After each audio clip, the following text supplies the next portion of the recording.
예, 장시간 앞쪽에 또 흥미로운 논의를 잘 또 들으시지 않았을까 싶습니다. 전시 아주 저도 아직 다 저도 못 본 상황이고 작업은 물론 다 봤습니다만 전시는 전시대로 또 자체 또 큐레이팅 차원에서 해주신 것도 있기 때문에 또 오늘 논의를 또 2부를 들으시고 저 전시를 보시면 아주 흥미로운 지점이 많지 않을까 싶습니다. 저도 사실 몇 가지 준비한 것들이 있지만 말씀을 미리 드리지 않았고 좋은 의미에서 이렇게 좀 요즘 표현으로 창발적이라고 하죠. 제가 또 나중에 말씀을 드릴 텐데 이분 작업에서 다큐멘터리나 뭐 픽션 이런 것들의 어떤 구분 같은 것들이 명확하게 딱 잡히지 않는달까? 혹은 그것들을 잘 이렇게 벗어나시는 차원이랄까? 사실 이 부분도 넓은 맥락에서 제가 예전에 몇 년 전에 논문을 쓰기도 했었던 임승 작가님 작업도 같이 병치시킨 이 전시 자체가 되게 재밌는 거라고 생각하는데 그래서 이분 역시 스스로 그런 거에 대한 자의식이 분명히 다른 사람들이 자기 작업에 대해서 뭐라고 얘기하는지 그게 있으시니까 이제 그렇게 얘기되는 것들에 대한 어떤 거리두기를 분명히 하신다고 생각해요. 그래서 그 연장선에서도 또 워낙 또 말씀을 인터뷰나 이런 걸 많이 하셨기 때문에 잘 하셔서 자신의 작업에 대한 어떤 자의식, 내 작업이 어떤 식으로 규정되는지 혹은 그것에 대해서 이게 정답이라고까지는 아니지만 나는 내 작업에 이런 점은 중요하다고 보는 것 같다라고 이렇게 얘기해 주셨던 그 키워드들이 좀 반복되는 것들이 좀 있어요. 항상 같은 건 아니지만 그중에 몇 가지만 살짝 처음에 환기를 또 하자면 뭐가 있냐면 이 노동이나 혹은 작업이라고 번역될 수 있는 work라는 게 쉬운 영어 단어가 있죠. 그러니까 노동 혹은 노동자들에 대한 일종의 어떤 그림, 이 초상, 그러니까 portrait of work and portrait of worker 이런 표현들을 이제 많이 쓰시거든요. 이분이 다루시는 요번에 전시에 포함된 작업들 역시 뭐 칼라 같은 거라든지 여기 뒤쪽에 나오는 그러니까 초기에 요번 전시에 포함된 것 중에는 캐스팅 같은 작업 같은 경우를 그럴 텐데 유튜브 소위 말해서 컨텐츠를 이렇게 보고 내려야 될 것들, 검열해야 될 것들 막 보는 그러니까 아주 좀 끔찍한 장면이거나 보기 쉽지 않은 것들을 하루에 8시간 이상씩 계속 보게 되는 거라든지 드론 오퍼레이터라고 해서 뭐 전쟁 같은 거를 직접 비행기 타고 가지 않고 카메라 앞에서 그러니까 이 컴퓨터 앞에서 노동하는 거랑 오락이라고 하죠. 옛날 표현이지만 게임하는 것과 구분이 안 되는 차원에서 키보드로 결국 사람을 죽이게 되는 그런 경우라든지 어떤 그 경계선상에 있는 차원의 노동 혹은 노동자들의 이 작업들에 관심이 또 많이 있으세요. 그래서 그런 맥락에서 그런 거 강조하시기도 하고 또 그런 연장선상에서 이 경계에 서 있다. 그래서 liminal zone에 있다라는 것에 대한 그 얘기를 또 많이 하시기도 했었고 또 하나 덧붙이면서 얘기를 이제 열자면 자신의 작업이 항상 어떤 과거와의 관계를 항상 다루시는데 그 과거라는 게 좀 끌어오른달까? bubbling up 이런 표현을 쓰시는데 그리고 아무리 닫으려고 누르려고 해도 계속 이렇게 솟아오르는 그래서 zombie past라는 표현도 쓰세요. 죽지도 않고 끝났다고 생각했는데 계속 살아나는 죽은 것 같지도 않고 살아있는 것 같지도 않고 애매한 차원에 그런 게 아마 이번 작업들 보시면서도 모든 걸 다 답을 드리는 것까지는 아니겠습니다만 그런 차원에서 얘기가 좀 시작을 해본다고 하면 핵심적인 이야기로 훅 들어가자면 이건 제 개인적인 연구 차원에서도 되게 관심이 있는 지점이기도 한데 조금 전에 언급드렸던 그러니까 보기 쉽지 않은 것들 unwatchable하다고 하는 것들 혹은 소재 차원에선 전쟁, 내전 아까 같은 유튜브에 사람들이 자살하는 걸 올린다라든지 수술하는 장면을 그대로 올리는 걸 보고 다 내려야 되는 우리가 보면 안 되는데 누군가 봐야 되는 거죠. 컴퓨터가 할 수가 없는 거니까. 그래서 그걸 사람이 누군가가 계속 보고 그래서 그 사람들이 일종의 악몽을 우리 대신 꾼달까? 그래서 그걸 더 이상 참을 수 없을 때쯤 그 사람들이 이제 잡을 그만두는 그 덕분에 우리가 유튜브에서 이런 거 안 내리나 싶지만 그 사람들이 그걸 전부 다 보고 내리는 거거든요. 그러니까 넓은 의미의 트라우마를 많이 이제 다루시는데 이 지점에서 제가 짚고 싶은 것 중에 하나는 뭐냐면 트라우마라는 것이 의외로 사실적인 것보다는 픽셔널하다고 하는 것과 되게 내재적인 관계를 갖는다는 게 좀 되게 재밌다고 생각해요. 뭐 즐겁다, 뭐 이렇게 뭐 신난다 이런 거라기보다 뭐냐 하면 unbelievable한 거를 본다랄까? 그걸 계속 본다랄까? 이런 일이 어떻게 이렇게 벌어지느냐랄까 할 때 그걸 사실의 다큐멘터리의 영역이나 범주를 가지고도 담을 수 없는 지점에 이르면 그 임계점에 다다르면 이게 꿈인지 생시인지 한국의 표현에도 그런 게 있듯이 이게 픽셔널한 것에 많이 이렇게 경계에 다다른달까 누수가 된달까 범람한달까 이런 지점이 있다고 생각하거든요. 저는 그게 이분의 작업이 다큐멘터리적이라고 얘기할 수도 없고 픽셔널하다고만 얘기할 수도 없는, 물론 2015년에 픽션 피처 필름 작업을 하셨습니다만 저는 그 지점이 되게 좀 중요하다고 생각하는 편인데요. 그런 맥락에서 혹시 이 자신이 2015년에 그 만들어내셨던 피처 필름을 결국은 일반적인 의미에서 픽션 영화라고 사람들이 부르는 걸 만드시고 난 후에 혹은 그 전에 픽션에 대한 어떤 생각이 바뀌셨거나 혹은 지금 입장에서 만약에 제가 그런 질문을 여쭤본다고 하면 허구적이라고 대부분 는 가짜라고 진짜가 아니라고 얘기하는 것이 트라우마라는 것과 외상적이라고 하는 것과 관련되는 요 어떤 지점들, 요거에 대한 어떤 생각이 바뀌셨다거나 혹은 여전히 좀 더 강해진 게 세공된 게 있다고 있으신지 그거에 대한 질문을 좀 드려보고 싶습니다. It's very smart, and I actually never thought of this, to link the traumatic to the fictional. We want to reject that linking because it's unethical. It collides with our sense of ethics. Namely, if somebody has gone through a traumatic experience, the first thing that we accord that person is at least the respect of believing that their experience was real. Yeah? This is an ethical imperative, right? But we characterize the traumatic as something that is beyond what we can imagine, something horrific. You know, if I drop my toothbrush this morning, and it happened, and I go to pick it up and I bump my head on the sink, which happened because I'm jet lagged, and I go, oh fuck, I bumped my head. It's not a traumatic experience. I can relate this experience to you, and everybody nods and you laugh. But if I say something else which has happened to me, which is traumatic, or to somebody else, then all of a sudden, this kind of connection of understanding is severed, because the traumatic experience cannot leap from me or from the traumatized person to an audience who listens to this. And this is where I think the tools of fiction coincide with the traumatic, namely that when we cannot believe that something has happened, or we have a hard time representing it, we need to use another toolbox in order to address those things. And very often that toolbox is, in fact, the toolbox of fiction. Yeah. 이 관계에 대해서 생각 안 해보셨다는 게 되게 재미있기도 하고 흥미롭기도 하고, 그 지점이 저는 되게 좀 핵심적인 이분의 작업을 보는 데 있어서 되게 중요하다는 생각을 많이 했었는데요. 많이 얘기가 되는 건 이제 뭐 이분 작업이 그러한 어떤 그 전쟁이건 역시 이렇게 좀 외상적인 트루마틱한 것들을 사실의 순서나 사실의 다큐멘터리 형식으로 그대로 보여주는, 재현하는 게 아니라 리스테이지를 한다라거나 리컨스트럭터를 한다라거나 항상 다 이렇게 뭔가 리자를 붙이는, 다시 한다라는 거에 대한 전제가 항상 있거든요. 실제로 이 홀로코스트라고 하죠. 이 부분도 사실은 나중에 이분의 작업 안에서 이 나치에 관련된 오늘 이번에 전시에 포함된 작업들 가운데에서도 한 두세 개 정도가 부분적으로나 조금 더 많은 차원에서 이번에 그리고 전시에 포함되지 않은 작업들 역시도 가끔씩 이 독일의 나치 경험에 대한 유니폼을 입은 사람들이 자꾸 나와요. 최근에는 이분의 이제 그 유대계 경험들이 또 나타나기도 하는데, 저는 이제 궁금한 것이 처음부터 사실은 그런 거에 대한 관심을 가지시진 않았던 걸로 일반적으로는 얘기가 되는 것 같은데, 무슨 홀로코스트는 분명히 일어났다. 근데 그게 안 일어났다, 뭐 이런저런 얘기하는 게 소위 역사 수정주의라고 이제 하죠. 정말 600만 명이 죽었을까? 너무 많이 불린 거 아니야?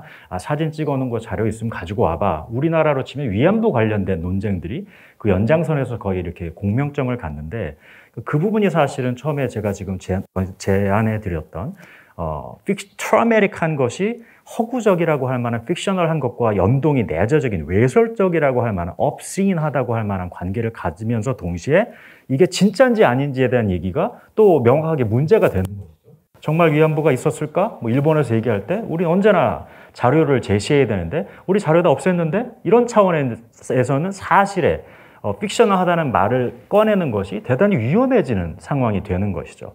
그래서 그 맥락에서 자신의 어떤 그 유대계적인 차원의 어떤 자의식이랄지 혹은 독일에서 이제 주로 베를린을 기반으로 활동하시는 과정 안에서 이 문제에 대한 그 생각을 좀 요 근래 좀 더 하시게 된 것인지, 이번에 이제 아우구스트라는 작업에 또 그 부분이 약간 들어가 있기도 하고 하기 때문에 그 질문을 좀 전 얘기 연장선이기도 하지만 살짝 뒤집는 것이기도 하겠죠. Well, the short answer is no. My work is not necessarily a response to a perceived rise in revisionism, but again, if we go back to this very interesting juxtaposition between the traumatic and the fictional,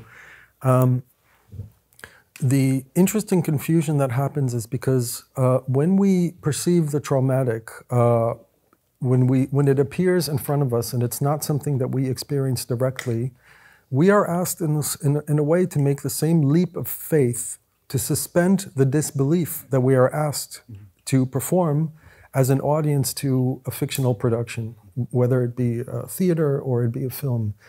And I think that the more we are sensitized to how fictional things are, and I think there's a rise, in social media and whatnot, of unmasking things and conspiracy theories and undermining authorities and undermining institutions.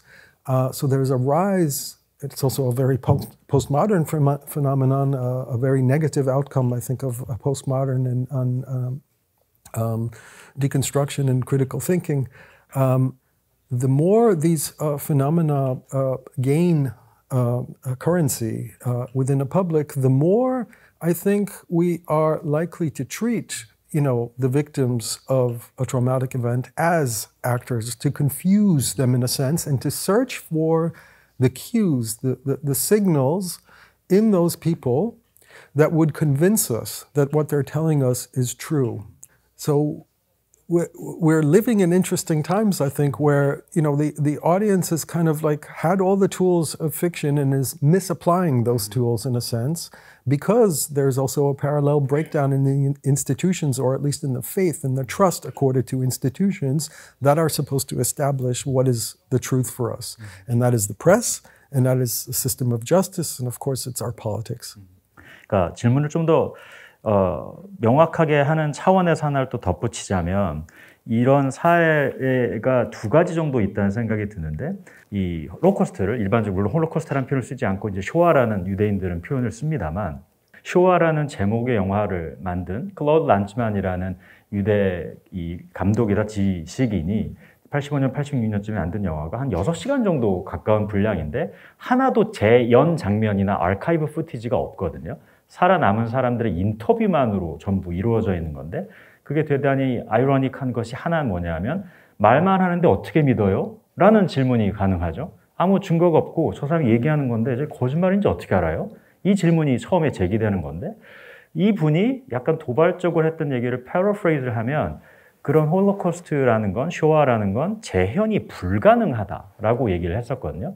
근데 그 얘기는 자기가 만든 건 유일한 예외다 라는 또 얘기가 되기도 하고, 몇 년 전에 돌아가시기 전에 유일하게 상찬했던 근데 이 영화 정말 좋다라고 홀로코스트를 다룬 영화로 짚었던 게 그 사울의 아들이라는 영화인데, 이 영화는 일반적인 의미에서 픽션 영화예요. 그러니까 전 이 부분이 이 트라우마틱한 사건을 다루는 데 있어서의 픽션의 역할이 얼마나 좀 흥미로운 것인지 그거를 좀 증거하는 차원이라는 생각이 들기도 하고, 좀 전에 말씀하셨던 연장선상의 질문을 조금 더 세공을 한다고 하면, 어떤 의미에서는 지금 뒷부분에도 작가님께서 지적해 주셨듯이 일반인들도 이런 어떤 자료들을, 뉴스 푸티지나 이런 것들을 적당히 편집을 해서 진짜인지 아닌지 애매모호하게, 소위 포스트 트루스라는 차원의 그 얘기들이 많이 진전이 될 수 있게 유튜브든지 이런 매체 환경들 속에서 가능해졌는데, 어떤 의미에서는 작가님의 작업이 그런 시대 안에 약간 포위가 됐다랄까요? 일반적인 의미의 사실만을 드러내는 작업이 아니라 픽셔널한 것과 외상적인 것들의 경계를 아주 흥미로운 차원에서 작업을 해오셨는데 지금의 상황에서 만약에 주변의 분들이 그러니까 역시 좀 전 얘기처럼 이게 진짜인지 아닌지 어떻게 믿냐라고 역사 수정주의적인 차원에서 위안부가 진짜 있었는지 어떻게 알아? 뭐 이런 식의 정말 홀로코스트가 일어났겠어? 이런 얘기들이 점점점 이렇게 일반화가 부정적인 우파적인 차원에서 만연해지는 상황 속에서 작가님의 작업이 갖는 일종의 거기에 대한 응대랄까요? 혹은 변화 같은 거에 대한 생각들을 해보신 게 있는지 그게 좀 궁금하다라고 조금 더 아까 질문을 세공해 볼 수 있을 것 같습니다. I suppose we have to separate what I think art, or at least my art, can and should do, and other concepts related to very similar issues like truth, like historical truth. These are very difficult things to talk about, but I never ever think that there is not something like an objective truth. I just think that it's impossible to pin it down. It's almost like the electrons around the nucleus. Yeah, we know that it's there, and we have very good theories for establishing, but we can never point the exact position of where it is. Yeah, and this is why we need institutions. Art is one institution. The justice system is another institution. The press is another institution. These institutions, to me, they're collective and they have rules, and for me, they all share something with the fictional, in a sense, or at least with the theatrical. My sense of the justice system, and I'm not saying this in order to undermine the truth that is worked out through courts, but that they have, at least teleologically, they share an origin with theater. Yeah, the experience of getting to the truth in a court of law is, to me, very similar to the experience of going to the theater. There is a performance taking place in which the result, the conclusion, will be the establishment of truth for an audience. The audience is the collective, and the actors are the witnesses, the judges, the attorneys, and so on. And my work is not after trying to establish the objective truth, to pin down the electron, but rather to point to the way that these institutions are established. And these institutions are obviously constructed, and they're obviously not, they don't come from the ether. In my work, Carla, I try to point to at least one example of the person, an invisible person, who's actually working in a very direct, physical, immediate relationship to the invisible images, or the images and the narratives and the language that we as a society, I'm saying we collectively, but it's a huge assumption, do not want to see, that we want to banish from the field of the visible, from the field of the permissible. And so what I try to do in my work is, in a sense, to explore the way that this notion, this concept of truth or the visible, and for me they're very much related. In order to have the truth, you have to at least first reach the degree of visibility, and this relates to the traumatic. If the traumatic is suppressed, if it's invisible, it didn't happen. Mm-hmm. If it becomes visible, then we can begin to talk about how true it is. And it can only be visible through processes that are highly theatrical. Mm-hmm. Interviewing, talking, storytelling, filming, documenting, writing a history, going to court, all of these processes are very much linked to the fictional and the theatrical. 방금 그 후반에 그 얘기해 주셨던 몇몇 또 그 용어들이나 궁금하게 생각했었던, 재미있다고 생각한, 흥미로운 지점이라고 생각했던 것에 관련되는데요. 이분의 작업들을 보면 방금 언급하셨던 인터뷰, 혹은 실제 작업 중에도 톡쇼라는 작업이 있어요. 그러니까 넓은 맥락에서 혹은 약간 취조하는 것 같다랄까? investigation? 혹은 지금 말씀하셨던 언론이라는 그 저널리즘의 어떤 형식도 있고, 혹은 그 아까 말씀드렸던 톡쇼 같은 경우는 영어 표현에는 Chinese whisper라고 하는데, 우리나라 옛날에 가족오락관이라고 보면 이렇게 한 사람이 5명쯤 서서 앞에서 한 얘기를 귀에다 전달해주면 다음 쭉쭉 하면 마지막에 이상한 황당한 얘기하는 식으로 되는 것 있잖아요. 그러니까 전달 과정에서 약간 뭐가 왜곡된다든지 번역이 이상하게 된다라든지 그러니까 이런 번역, 아까 restaging, reconstructing 혹은 이런 말의 영어 표현은 word of mouth라는 표현을 쓰는데 풍문, 소문이라고 하죠. 얘기가 커지기도 하고 왜곡되기도 하는 이 얘기가 저는 재밌다고 생각하는 게 뭐냐면 하나는 이게 일반적인 의미의 저희도 지금 어떤 데서는 대화를 한다라고 conversation이라고 할 수 있겠지만 대화는 아니라는 거예요.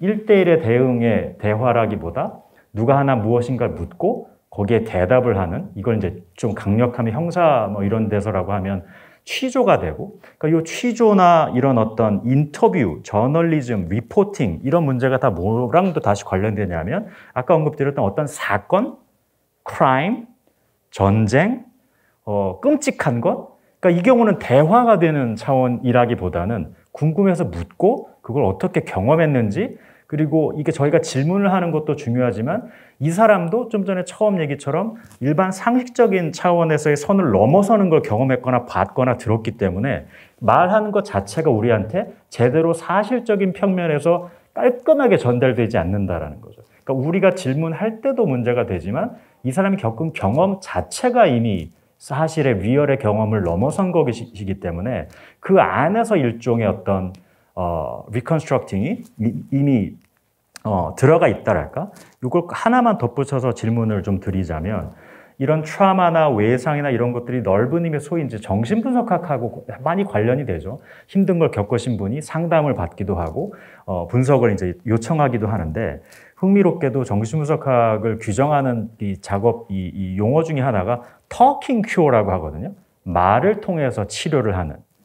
그 말이라는 게 약간은 이미 비틀어져 있거나 구부러져 있거나 상처를 입은 말들인 것인데 지금 말씀 이걸 좀 종합해서 다시 전달을 하자면 대화라기보다는 그러니까 즉 이 symmetrical한 대칭적이라기보다는 어떤 차원에서 그 비대칭적인 이런 취조랄지 인터뷰에 혹은 이런 차원의 어떤 혹은 번역이 계속 이상하게 되는 이런 것에 대한 어떤 관심 같은 것들에 대해서 예전이나 혹은 요 초 근래에 생각을 해보신 것들이 혹은 에피소드 같은 게 있으신지 작업하시는 과정 안에서 그게 좀 일관되는 어떤 하나의 흥미로운 실마리 같다는 생각이 들어서요. 그거에 대한 의견을 한번 여쭤보고 싶습니다. Always. Always is my answer. Okay. No, the work very often tries to foreground the conditions in which this information is transferred. Yeah, and these conditions are highly ethical, they're highly suspect, they're highly problematic, and they involve agency and power and privilege. Yeah, so that's something I'm highly aware of when I'm sitting on the other side of a camera, let's say, or on the other side of a microphone, and somebody's telling me a story about an experience that happened to them, and that experience is real. And I'm taking that experience and I'm sucking it like a vampire. But in the end, what I do with it is I don't just digest it. I expectorate it. I reform it into a statement, which is then public. And I have problem saying if I'm going to record somebody that recording one-to-one is what happened, because I think the very presence of the camera, of myself as a listener, the kind of questions that I ask, what's happening to that person on that day, all these 1,000,001 conditions will inevitably, in a sense, structure that encounter and the resulting testimony that comes out. So what I try often to do in my work is to fold the story that the person is telling me, if it's indeed a documentary work, into some kind of structure that relates information in a parallel way about what these conditions are, namely, what is happening while the story is being told, who is the other person behind the camera. That's why there's very often doubles who appear for me and they're actors. How do we represent something that is inherently unknowable or unrepresentable? What language is the right language? And very often it's faulty language. The actors are frozen or they're doing something that they're not supposed to be doing. And that is meant to cue the public, the audience, into, I hope, a heightened sense of awareness, not just empathizing with the story that's being told, but being aware of the conditions in which this story is recorded, transmitted, and received. And this is the nexus in which truth exists. You know, truth doesn't exist. It exists somewhere out there in the ether, like the electrons, and we cannot ever see it nor touch it.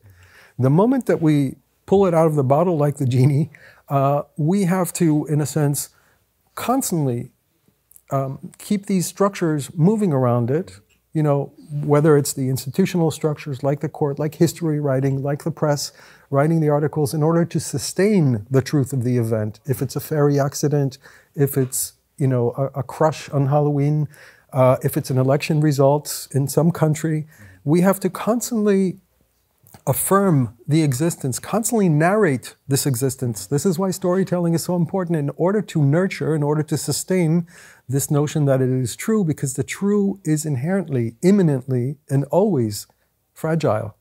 Yeah. 네, 되게 중요한 논점들을 다시 짚어주신 거라는 생각이 들어요.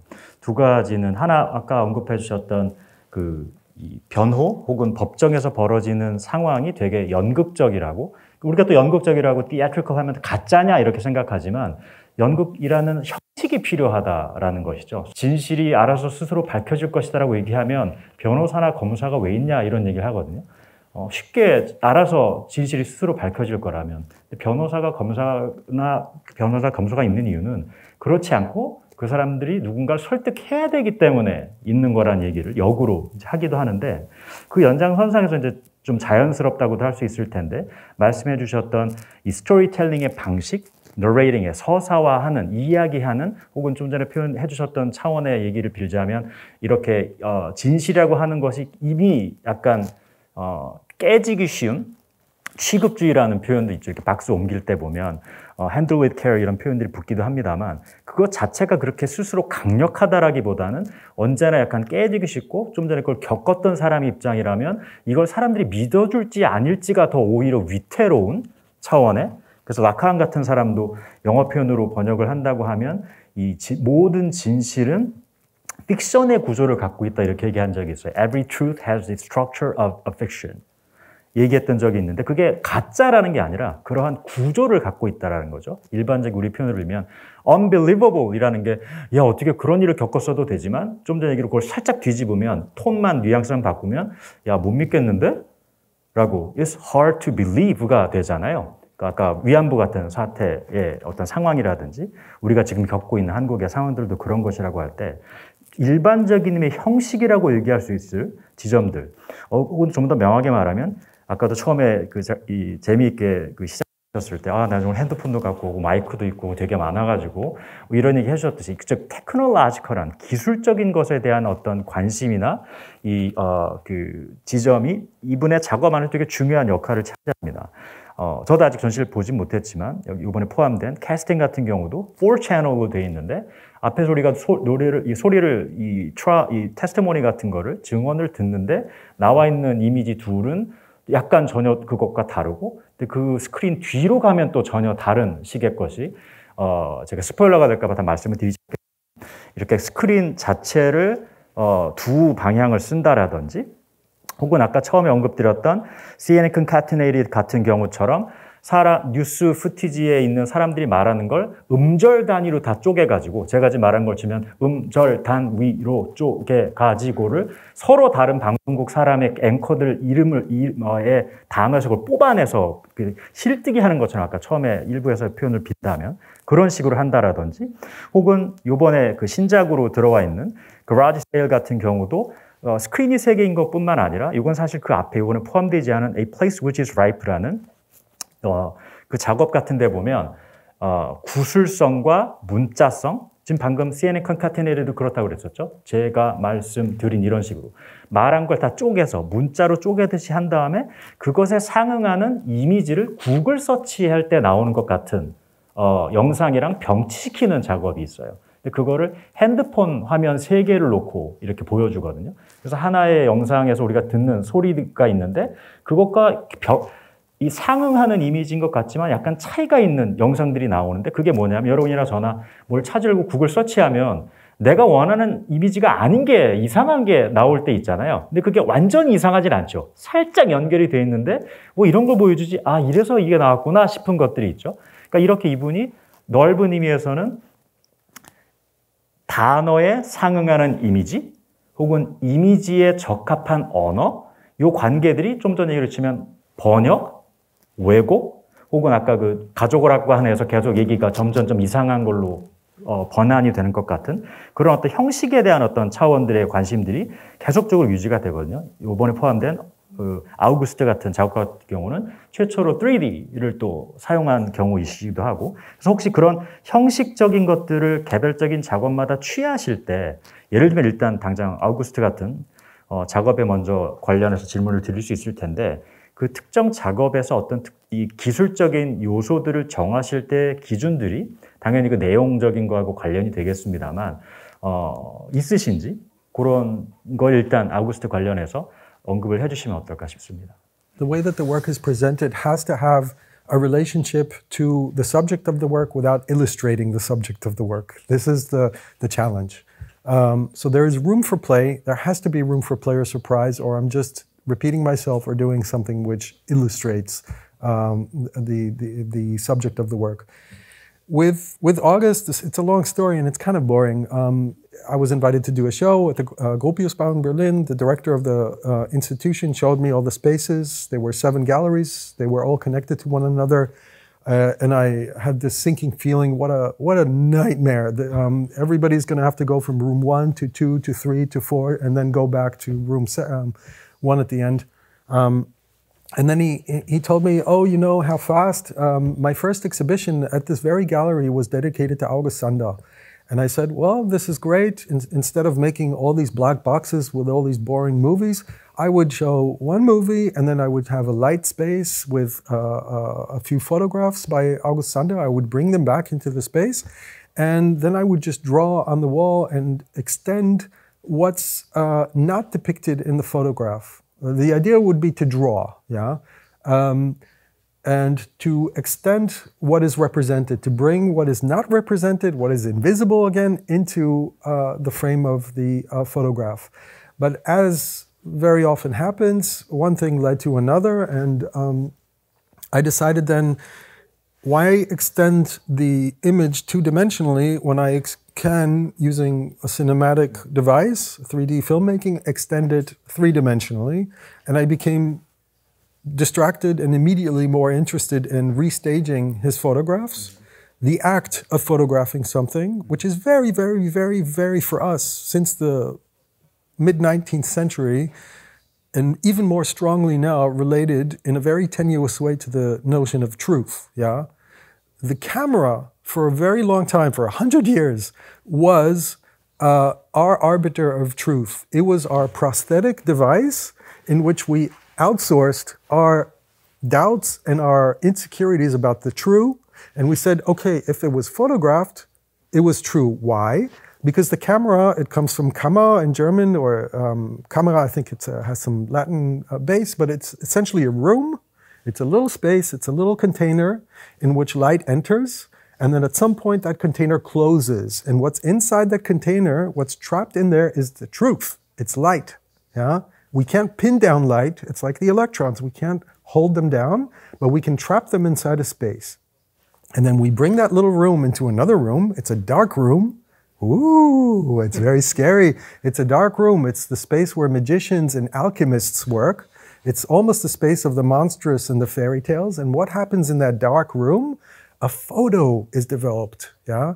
And the photo is the shadow. It's the reflection of that true thing that happened somewhere out there in the world that must have been true, because here's the proof, yeah?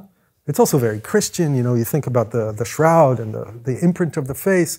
We have, you know, the caves in Lascaux and the hand of the person who imprint. Our relationship to the truth is very much related to our relationship to mark making, yeah? And the camera is just another step in that evolution. But now, we're past that point, you know. We have lost faith in the camera as something which is an honest recorder of the truth, and we're still looking for another prosthetic in order to outsource, in order to invest our collective anxiety about where the truth is, and we're not finding it. Yeah, that's one of the problems of our age, I think. And so this is a very, very long tangent, but going back to August, the idea would be to represent something which was lost when he made the photo, namely what was happening in front of the camera, what was happening around the camera, and then very quickly I decided to weave a narrative into that. It's also a narrative about loss, namely not just the moment in front of the camera that was lost and recovered by the picture, but also the son who was lost. The photographer August Sander had a son who was politically active when his father wasn't. And he died for his politics. He was arrested and died in prison because of an untreated ruptured appendix. And so the work, it's a short work, probably shorter than the time that I'm taking to describe it now.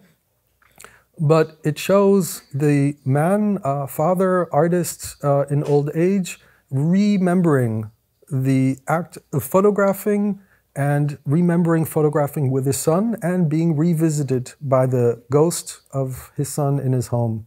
And the ghostly and the photographic and the true are very much in dialogue in my works. Also in there's another work here called The Oilem is a Goylem, where someone is visited by a ghost. I'm increasingly becoming superstitious as I get older. 마지막에 얘기해 주셨던 점점 내가 아까 미신적이 돼간다고 얘기하셨던 게 또 전 재밌다는 생각이 드는 게 실제로 방금 언급해 주셨던 영어로는 The World is a Golem이라는 그 작업이 여기 포함이 되어 있기도 하지만 그 앞에 또 살짝 이번엔 빠진 작은 단편 가운데 An Invisible Hand라는 보이지 않는 손 같은 경우는 중국의 어떤 우화 같은 것들이 또 들어가 있기도 하고 이런 어떤 fable, 우화라고 번역이 되는 혹은 신화, myth라고 번역이 되는 픽션이라고 언급드렸던 것이 사실은 다 서구에서는 같은 어원을 갖거든요. 전부 다 만들어진다, 신화, 우화 이게 전부 다 같은 어원을 가져요. 근데 그게 이제 말씀하셨던 내가 점점 약간 그 미신적이 되어간다고 말씀하셨던 것들하고 관련이 되는 거기도 하고 제가 초반에 환기했었던 진리, truth, capital letter T를 붙이는 진짜 진실, 전혀 거짓된 어떤 그런 것들이 없는 것에 대한 문제고 계속적인 어떤 상충관계, 긴장관계를 계속 갖는다라는 생각이 드는데요. 그게 이제 아까 제가 초반에 언급드렸었던 차원의 요즘에 모든 사람들이 그런 가짜뉴스 같은 걸 쉽게 만들어낼 수 있을 때 이분의 그 입지랄까요? 그것에 대한 자신의 그 논점이 어떻게 혹은 입장이 바뀔 수 있는지에 대한 궁금증이 있었는데 방금 언급해 주셨던 어구스트 산더에 관한 이 얘기를 하셔서 거기에만 하나 더 질문을 그럼 덧붙이자면 그 작업에 보면 영어로는 이렇게 tender empiricism이라는 표현이 거기에 나오는데 이게 이제 그 아우구스트 산더라는 그 사진 작가가 여러분들 구글링 해보시면 나오지만 사진사 같은 데에서도 많이 나오지만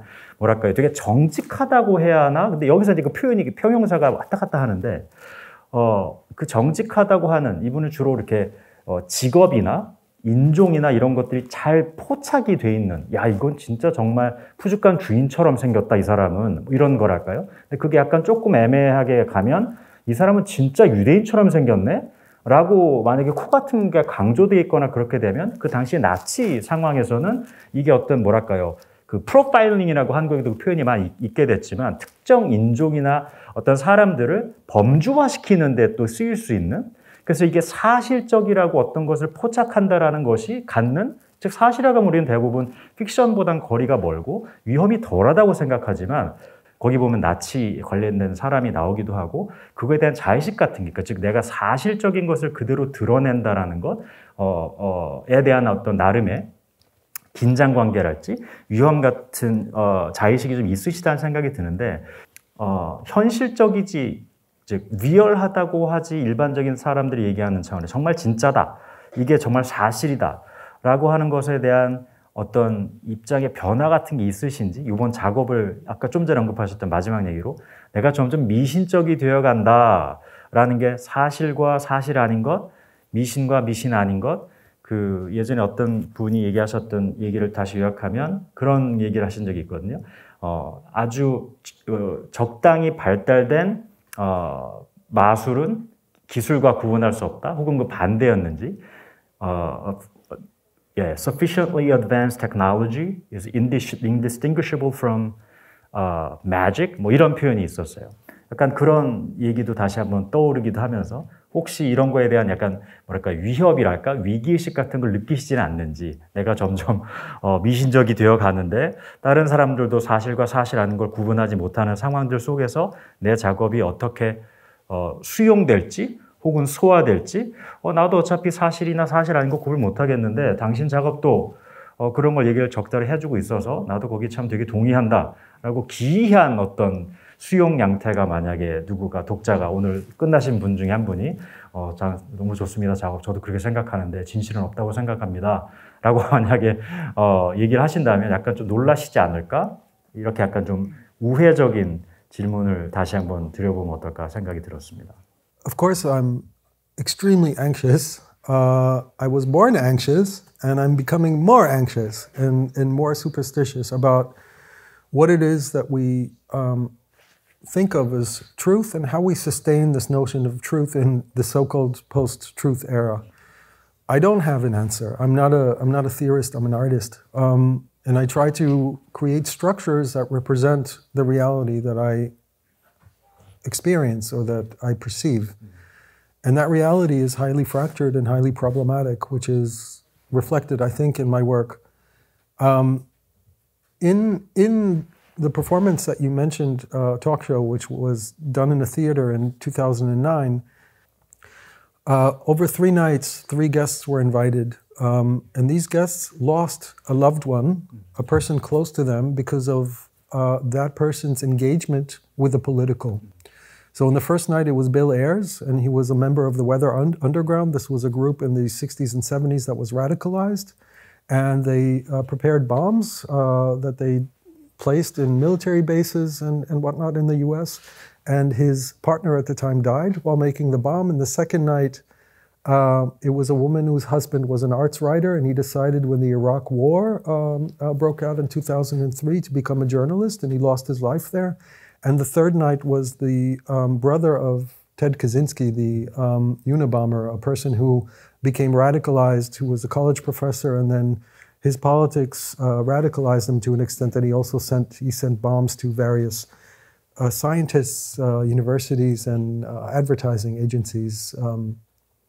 And they would tell the story to an audience, the story of that loss, a true story, to that audience. The audience would hear it for the first time, and a person sitting next to them on the stage, an actress or an actor, would also hear it for the first time, not knowing who that person is.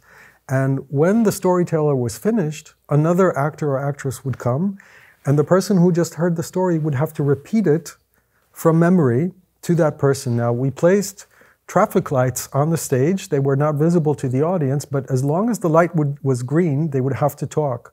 And they would have to recall that experience as long as it took the original person to tell it. They couldn't compress, because that's what we do when we remember things, you know. We compress things because we have a limited mind. My mind is extremely limited, and I have to compress my experience so that I don't remember every little fucking detail that happened to me all the time. We don't register everything, but we make little chapter highlights, and, you know, if something is interesting, we might register it, but otherwise we throw away a whole bunch of junk. So these actors and actresses were not able to throw away the junk, but they could not remember everything. So what do they have to do? Again, they have to resort to this toolbox of fiction. Yeah, they have to fill in the time in front of this live audience by adding details to the story in order to fill up the time. And this happened each night 6 or 7 times, until the story is completely mutated. It evolves from a kernel, from a center, which is, let's call it true, because the person telling it experienced that event, and then it travels between bodies like a virus, or like a fairy tale, or like a rumor, like gossip, oral tradition. It travels from body to body until it reaches a different form.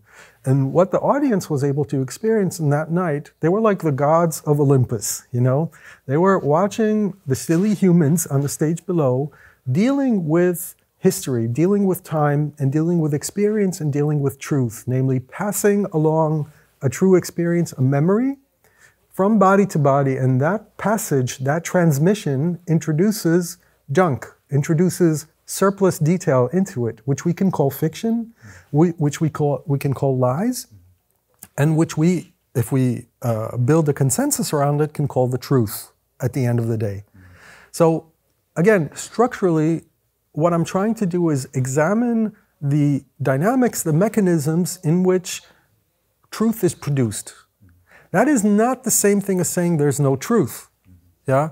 And this is a very, very, very difficult thing to juggle, because ethically we have to have a concept of truth.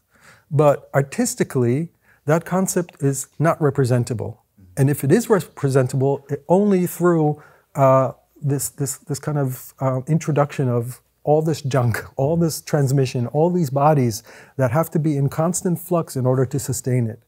So that's, so my approach to this subject changed because I think the concept of truth has been increasingly under attack or has been increasingly undermined in the last 20 years. I've been working, I graduated in 2000, so I've been working for 22 years. And I watch with great distress as a human being, as a parent, and as an artist,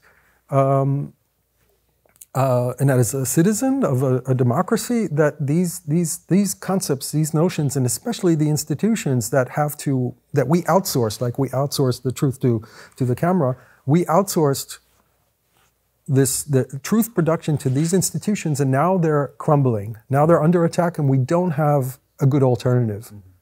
Or we need to somehow re-strengthen, reinforce these institutions because we don't have other options.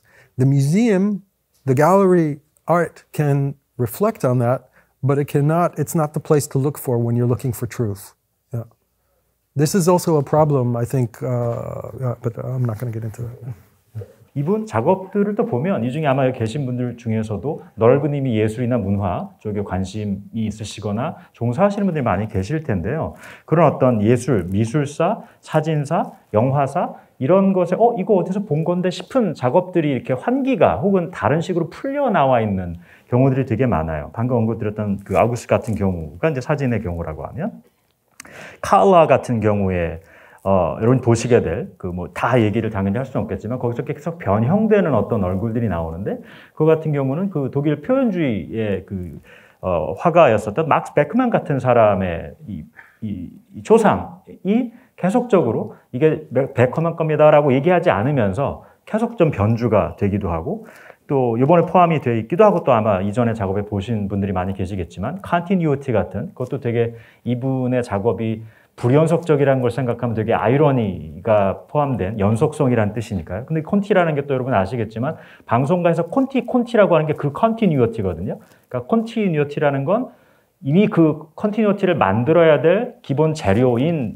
이 쇼트 이미지들이 다 불연속적이라는 걸 전제로 하는 것이기도 한데 어쨌든 이 컨티뉴이티 같은 경우는 제프 월이라는 또 중요한 사진가의 어떤 그 작업이 있는데 전쟁을 다룬 사진 작업이 있는데 그거를 또 약간 영상으로 펼쳐낸 경우라고도 보일 수 있는 장면이 분명히 드러나기도 하고 또 역시 여기 언급이 좀 포함이 된 The World is a Golem 같은 경우 보면 거기도 이런 어떤 명확한 이미지로까지는 아니지만 이 1920년대 골렘이라는 이 유대교의 차원에 있어서 일종의 한국의 불가사리 같은 거하고 똑같진 않겠지만 그런 걸 생각하셔도 좋을 것 같아요.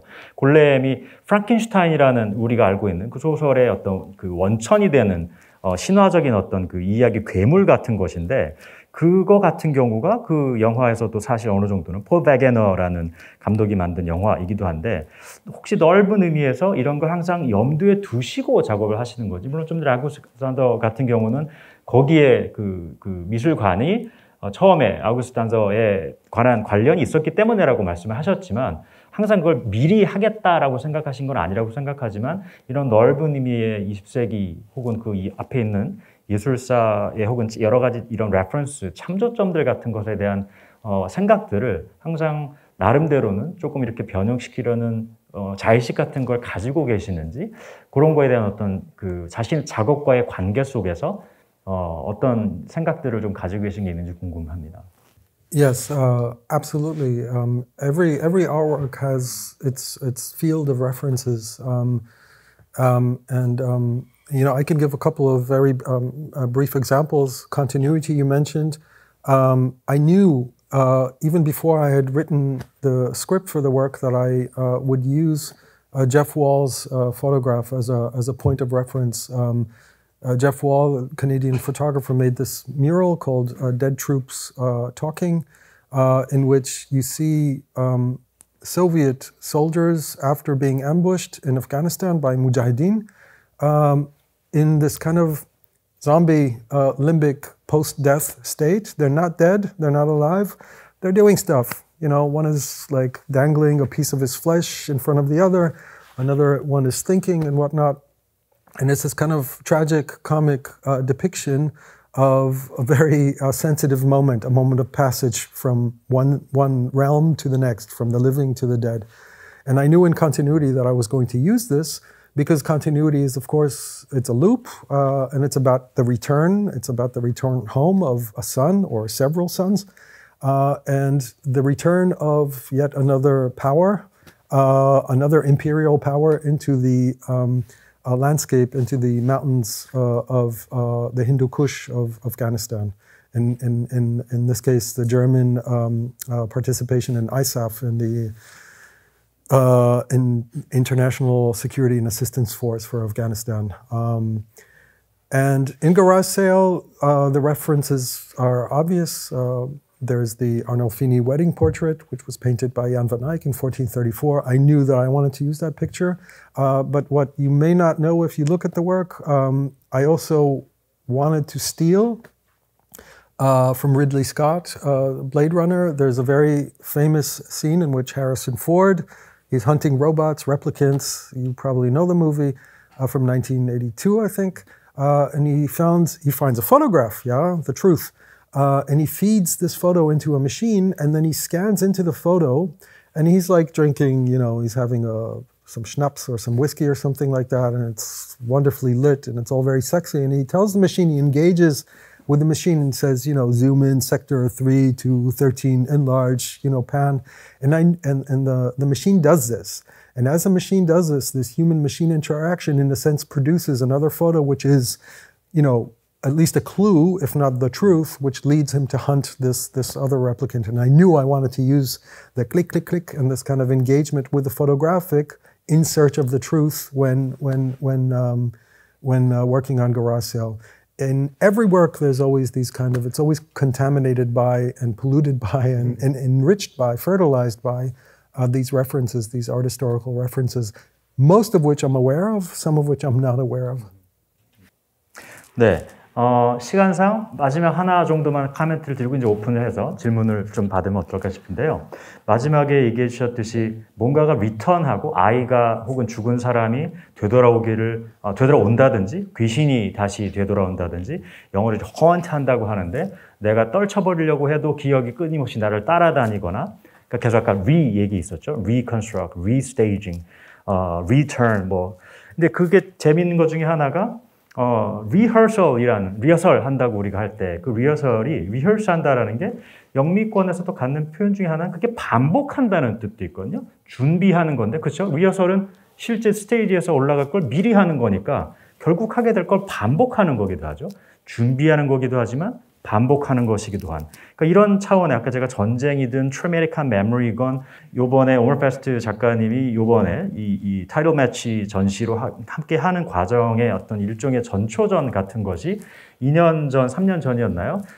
아마 송강 큐레이터님께서 하셨던 강박이라는 서울시립미술관에서 하셨던 전시의 연장선에서의 어떤 실마리가 있지 않을까 싶은데 그 강박이라는 전시 제목 자체가 Compulsion to Repeat 이라는 게 이런 정신분석학적인 차원의 거. 그러니까 내가 일부러 하는 게 아니라 내가 왜 자꾸 비슷한 주제를 자꾸 하게 된다라든지 무엇인가 자꾸 되돌아온다랄까? 내 의도와 상관이 없이 나를 허언차하는, 나를 자꾸 이렇게 내 의지와 상관없이 되돌아오는, 혹시 그런 차원에서의 어떤 이런 그 지점들을 혹시 염두에, 혹은 질문들을 이런 걸 받으신 적이 있는지, 혹은 그렇게 내가 떨쳐버리려고 해도 내 의지와 관심과 약간 좀 상관없이 내가 아직도 이런 걸 또 하고 있네? 이런 얘기를 또 변주해서 내가 다시 전혀 다른 소재라고 생각했었는데 다시 이번에 이런 걸 하고 있네라는 거 혹시 생각하신 게 있으신지 한번 여쭤보고 마지막으로 오픈을 하면 어떨까 싶습니다. I think the notion of repetition connects in many interesting ways to the things that we're talking about. Of course, the traumatic. We think about the traumatic as something which is reappearing in the present, often unwished for, uninvited, uncalled for. Nevertheless, it reappears and we have to confront it. And in that confrontation, the traumatic field opens, it disrupts our present because it's the past that refuses to stay in the past. It keeps reappearing in the present. And we cannot move past the past and experience the present and arrive at a future if the past refuses to be in the past. That's the traumatic. More interestingly, I think, with relation to truth, and thank you for establishing this dynamic at the beginning, I think that the notion that we're trying to, sketch here about the truth, which is very fragile and very much performative and consensus-based, is very closely linked to the compulsion to repeat. Namely that what we do in our institutions, in the courts, in the press, when we interview, when we ask the questions, we are asking people to repeat what it is that's happened to them so that we can document it. The document is a repetition. It is a copy of something, right? That thing that happened can never be repeated. An event is always lost. That's what makes it past. That's what makes it an event. And so the tools that we have in order to establish that it happened are inherently recreational, representational. We have to repeat something either by performing it, writing it, drawing it, photographing it, documenting it, in order to establish its realism, its truth, the fact that it's happened.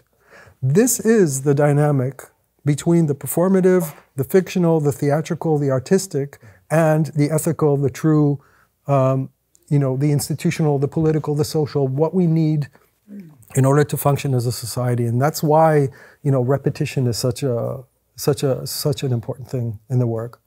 Rehearsal, again, people usually talk about reenactment. Rehearsal is just as interesting because what is a rehearsal? Rehearsal is actually, if we're doing this talk without all of you guys here, is the talk really happening? What are we doing with this talk? We're actually preparing it for the true moment. And the true moment is when you are all here.